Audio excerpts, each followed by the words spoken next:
welcome back to the channel, where today we are discussing a horror manga called Censor by Junji Ito, as you can obviously see. Now, I hadn't heard of this one before. I have been researching a lot of Junji Ito because, as you're probably aware, I'm a massive horror fan and a Star Wars fan, if you can't see. However, I hadn't actually purchased any of them myself or looked at any of his mangas myself, and I was out at the bookstore, as you do, and I really liked... Honestly, I bought this one because it's beautiful. Okay, there's the gold embossing on the cover, all of these hairs, like, I don't know if you can see, but it glows. The whole thing. Yeah, and that's one of the pictures, but it's gorgeous, and if you are really interested in getting it, I hope you can see the ISBN. But yes, this is a gorgeous book. The entire thing. It is gorgeously, like, all the drawings. I will give you some close-ups, actually. I'll give you some close-ups now because, yeah, it doesn't seem really fair that you're just going to get, like me holding it up. So, there's going to be spoilers in this mini review. Simply because I can't talk about Censor really without telling you what happens. It's kind of like Tomoe. You can't really explain the story of Tomoe without telling you what Tomoe is about. And the minute that you tell someone what Tomoe is about, you kind of know the story, essentially. God, my arms look weird.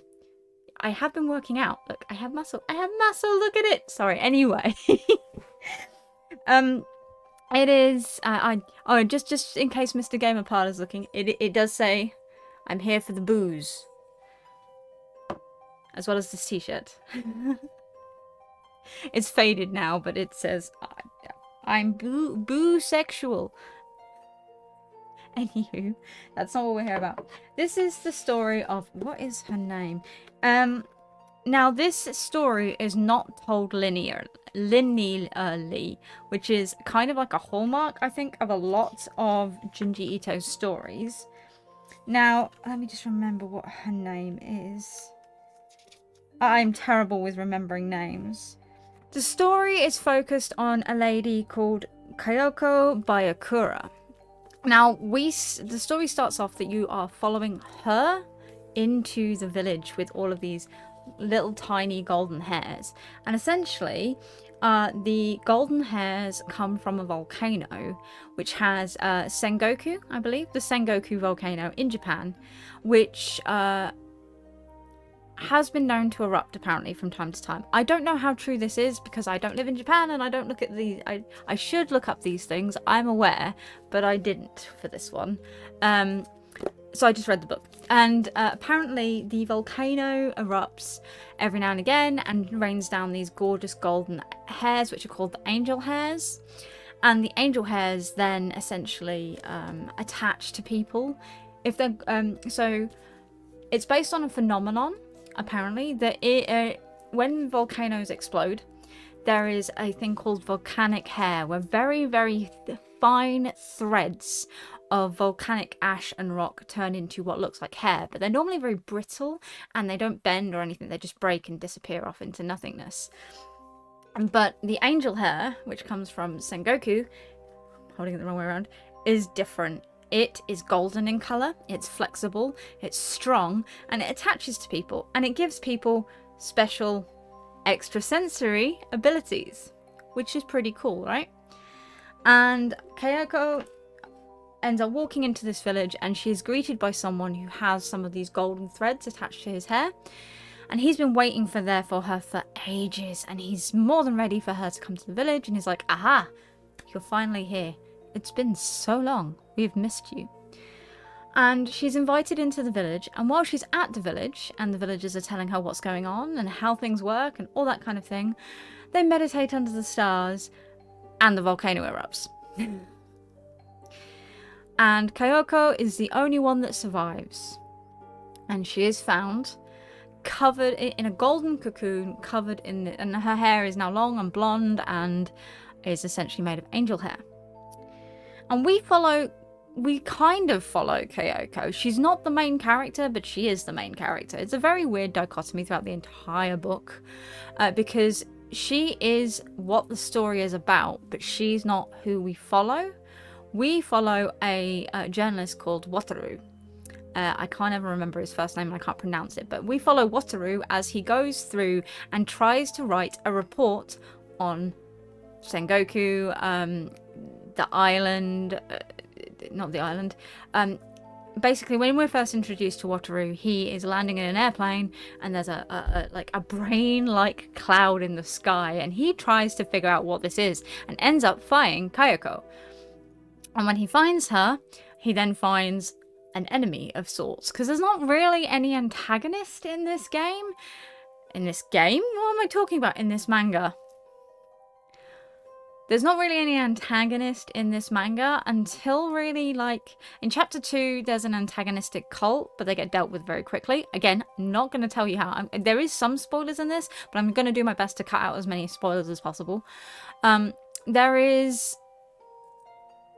In the last chapter, there is an antagonist, and it's kind of a twist, but kind of not.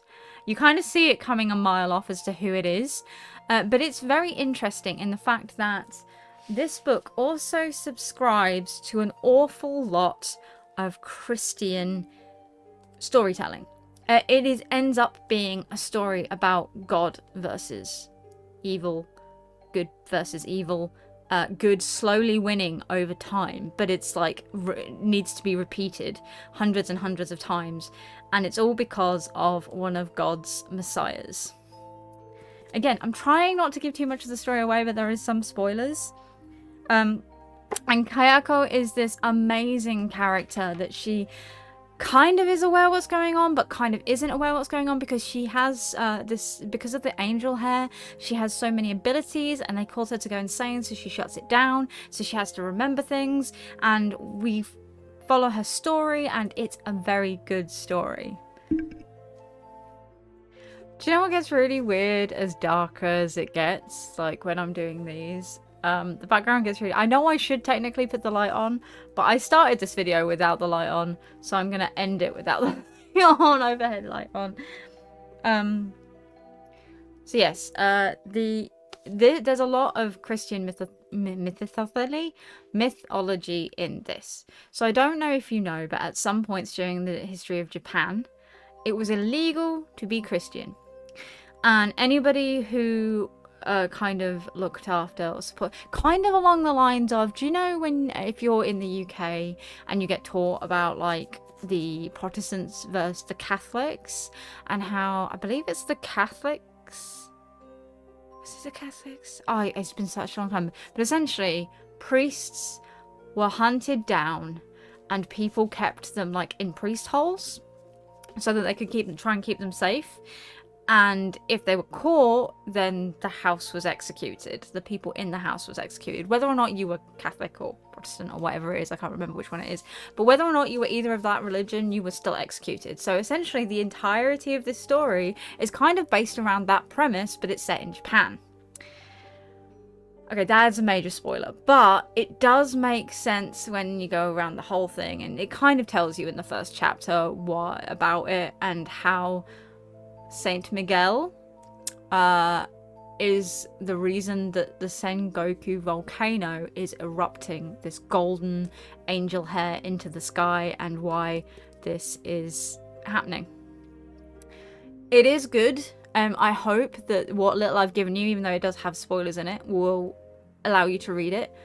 I did not, however, find this very scary. Okay, at all. There wasn't really a lot of horror in this, other than the idea that out in outer space there is essentially the devil, and it's coming to devour the entire universe. But we have like the golden girl standing against it, and God has his plans to fix things. So I'm not bothered. I'm not worried about that, because God will fix it eventually. If it's not with us, then you know, maybe we didn't deserve it. But it's a good book. I really like this manga. It's solidly drawn. Kayako, as you go through, she's beautiful, and again, I'm going to show you very, very quickly some stills of or footage of me going through this book, essentially. It's very, very good.